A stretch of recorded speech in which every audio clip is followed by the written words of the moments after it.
Talking about Transformer shows, part 2. Okay, so in the last short I made on this, I talked about Prime. So today, I'm going to talk about Prime's sequel series, Robots in Disguise. Robots in Disguise takes place a few years after the events of Prime and has Bumblebee being the main character with his new cast of Autobot friends, which include Sideswipe, Strongarm, Grimlock, and later samurai dude named Drift.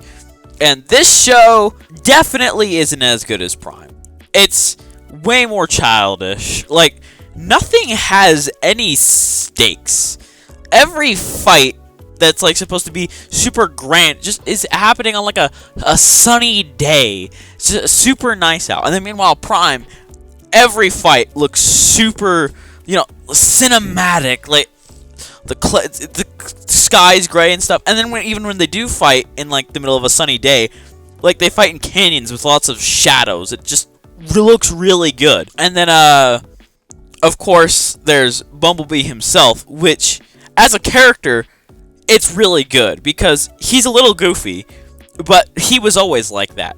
In Prime, he was, he was goofy. He played video games and stuff like that.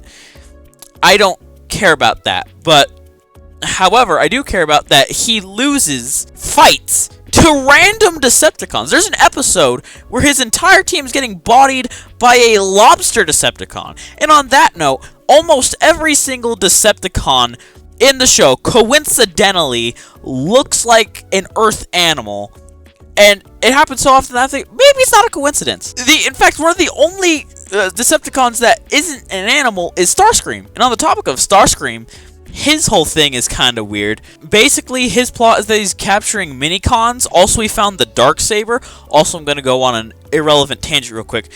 The Darksaber in Robots in Disguise won't give Starscream its full power because he's not evil enough. And I have two notes. For one thing, I'm pretty sure that's not how the Darksaber works, but correct me if I'm wrong.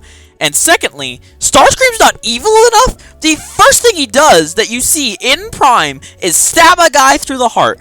And then later, in the second season, he joins a human dude in what is essentially the Cybertronian equivalent of jumping a guy and stealing his pancreas. What do you mean he's not evil enough? Anyway, what are your thoughts on Robots in Disguise? Tell me in the comments, and I'll see you later. Bye.